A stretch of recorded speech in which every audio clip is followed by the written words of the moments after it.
I've been with as Claudia said, this is my first job that I had with the Parks Department when I started there 12 years ago. And I'd like to first when I'm speaking at universities, I'd like to talk about how I got the job in the first place. This position didn't exist with the city of Des Moines before I came in here. In fact, my first summer working as a community garden coordinator, I was actually in a horticulture position that was supposed to mow around City Hall, and they just sort of rearranged things and gave it a trial effort. And I originally got interested in community gardening when I was studying environmental ethics at Drake.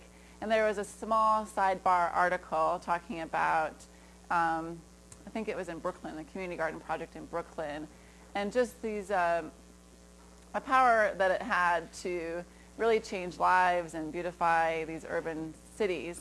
I had a focus at the time in environmental education and really saw that it tied a lot of my interests together, both in really improving the environment, teaching people, but really it was tied to a lot of social justice issues that I was interested in as well.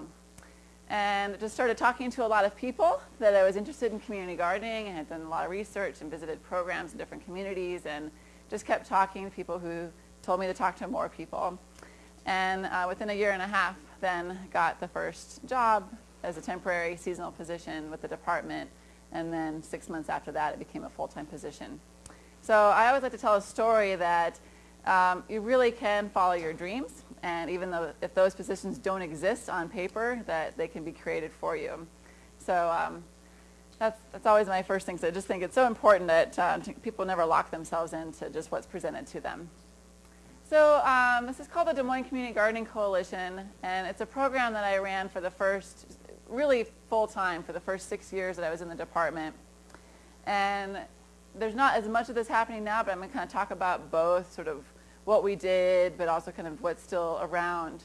Part of the sort of the good and the bad of it is the department, when I was doing organic gardening classes for our community gardeners, realized that they had the environmentalists that they were looking for on the department side to really try and bring the Parks Department much towards a conservation ethic. It's not something you usually expect in city government parks departments. Usually we're just all about pee-wee soccer and having good pool systems that we run, and we're not about conservation. So I got pulled happily in some ways into doing a lot more stewardship work for the department. But then the program itself has sort of, my involvement hasn't been as strong. But there is, I think, a lot more interest in community gardening swirling around now, more than there ever has been, and it could be some seeds that were planted 10 years ago. First of all, I kind of, just coming from a city side, it's just a question I have for you guys too, is just why should local government be involved in community greening efforts? A lot of people's community garden programs will exist in sometimes through extension programs or through social work, community development areas.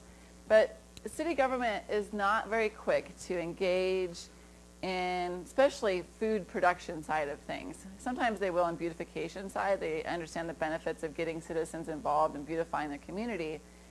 But food-related issues in urban spaces is not something that local government seems to be very hasn't really picked up on yet. They're just starting to. Have any sense of why we should be involved? Yeah. Yeah. Probably because they provide some continuity to people moving in and out of the community and want to get involved in these things. Right. Yep. So our leadership in these programs can provide that continuity, so it's not just a volunteer effort. Why should local governments, in particular city governments or county governments, be involved in local food issues? Whether it's farmers markets or community gardening or anything. Is it land that's ideally positioned? Yep. Yeah. So Parks Department, we are stewards of 25% of the land mass in the city of Des Moines. 25%. That does not include streets and roadways. You think about all of that green space, and then our potential to strategize how additional green space that we annex in could be utilized. That's a huge thing that we can play. Cities are always planning. They're planning streets and roadways and economic development. Cities do not plan around food, and that's one thing that we really need to start strategizing for our communities. But it's just, to me, another service that we should be providing. And coming from a Parks and Recreation standpoint, looking at recreational side, we should be providing gardening experiences for the public. That's just another form of recreation. It's a very simple way that we should be involved. But on citizen surveys, there's a decent percentage of the public that says they want to be involved in gardening efforts. And just like we provide soccer for them and soccer fields, we really should be providing areas for them to be able to learn how to garden and spaces to garden. But more importantly, really, there should be the bigger picture planning effort that goes around food and our full food system in Des Moines.